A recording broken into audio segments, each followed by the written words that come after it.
नमस्कार, आप लोगों का स्वागत है मेरे YouTube चैनल छाया एफिलिएशन ज्ञान पे। मैं छाया सिंह। जैसा मैं पहले आप लोगों को बता चुकी हूँ कि मैं एक कॉलेज एफिलिएशन कंसल्टेंट हूँ। बेसिकली हम लोग कॉलेजेस के एफिलिएशन प्रोजेक्ट पे वर्क करते हैं, जैसे फार्मेसी, पॉलिटेक्निक, ITI। मेरे पास अक्सर क्वायरी आती रहती है कि मैम कॉलेजेस को कैसे ओपन किया जाए, नए सिरे से कैसे शुरुआत की जाए।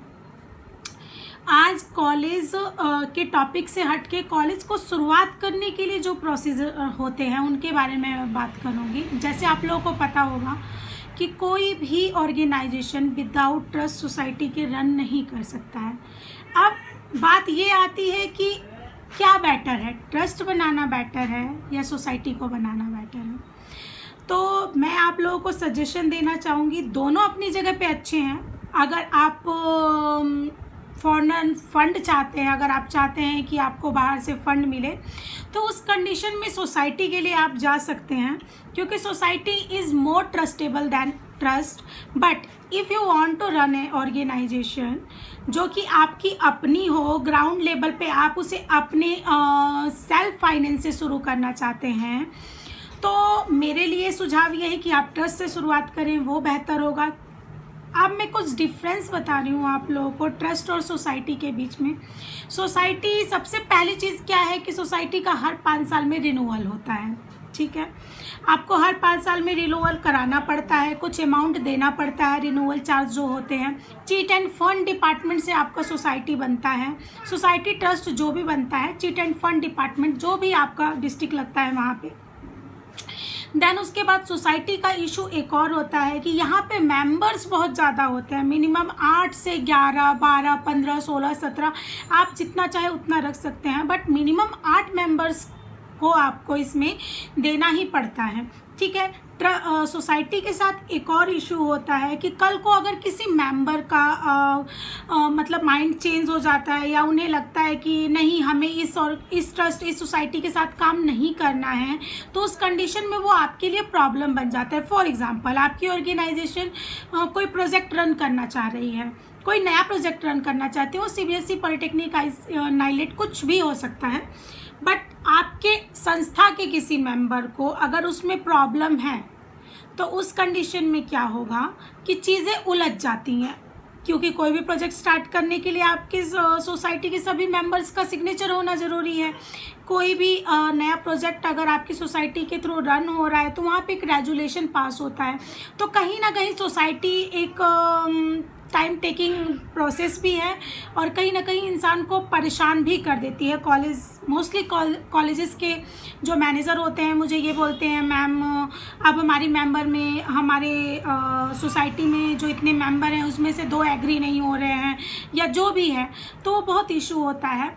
वहीं अगर मैं ट्रस्ट की बात करूं, तो ट्रस्ट में क्या होता है कि ट्रस्ट कोई सिंगल बंदा भी बना सकता है। फॉर एग्जांपल, अगर आप चाहते हैं कि मैं नया कॉलेज खोलना चाह रहा हूँ और मैं ही सब कुछ चाहता हूँ कि मैं ही फंड भी मैनेज करूँ, मैं ही ऑर्गेनाइज़र रहूँ, मैं ही सब तरीके से रन करूँ, तो उस कंडीशन में यही बेनिफिट है कि ट्रस्ट, एक ट्रस्टेबल बंदा, कोई सिंगल, फॉर एग्जांपल मैं ऑर्गेनाइजेशन रन कर रही हूँ, तो मैं अपने नाम से ही सिर्फ ट्रस्ट को रन कर सकती हूँ। ठीक है, मैनेजर मैं ही बन गई। हाँ, इन फ्यूचर मुझे ट्रेजरर की ज़रूरत है, मेंबर्स की ज़रूरत है, तो मैं एक रेजुलेशन पास करूँगी और उस विभाग पे मुझे जिसकी ज़रूरत है उसको खड़ा कर दूँगी। ठीक है, तो मतलब ट्रस्ट में ये कोई सीमा नहीं है कि आपको 8, 10, 15 लोगों को रखना है। आप सिंगल भी रख के आप अपना ट्रस्ट बना सकते हैं, या अपनी वाइफ को या अपने बच्चों के साथ ट्रस्ट बना सकते हैं। ब्लड रिलेशन का कोई इशू नहीं होता है इसमें। सेकंड चीज़ जो होती है, इसमें रिन्यूअल नहीं होता है। आपने एक बार ट्रस्ट बनाया, वो आपका लाइफ टाइम चलेगा, कहीं कोई प्रॉब्लम नहीं है, कोई इशू नहीं है। इन केस अगर आपको एड्रेस, पता वगैरह को लेके संशोधन करवाना है, तो जैसा मैं पहले बता चुकी हूँ कि cheat end fund department operate करता है इसको, तो चीट एंड फंड डिपार्टमेंट के पास जाके आप इसमें चेंजेस करवा सकते हैं। ठीक है, आज मैंने आप लोगों को ट्रस्ट और सोसाइटी के इन बिटवीन डिफरेंस बता दिया कि which one is the best. तो मेरे हिसाब से trust is more best than society. तो तो सबसे बढ़िया चीज़ यही है कि आप ट्रस्ट बनाएं और ईज़िली अपने जो भी कॉलेज, जैसा कि आप लोगों को पता होगा कि कॉलेज जब रन करता है तो बेशक वो छोटे लेवल से शुरुआत करे, बट धीरे धीरे उसका लेवल बढ़ता चला जाता है, और जैसे जैसे लेवल बढ़ता है वैसे वैसे समस्याएं भी आती चली जाती हैं, चाहे वो फाइनेंशियल प्रॉब्लम कही जाए या फिर कंस्ट्रक्शन प्रॉब्लम हो या आपके ट्रस्ट सोसाइटी के मेंबर्स की प्रॉब्लम हो।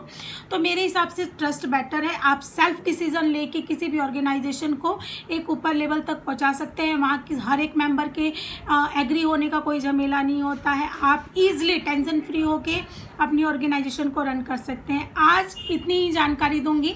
आप मेरे चैनल को लाइक करिए, शेयर करिए, सब्सक्राइब करिए, और आगे आपकी जो भी क्वायरी है या आप चाहते हैं कि आपको किसी और टॉपिक पे एजुकेशन लाइन से, कॉलेज खोलने से रिलेटेड कोई और टॉपिक अगर आपको जानना है तो आप मुझे कमेंट करिए कि मैडम आप मुझे इस टॉपिक के बारे में बताइए।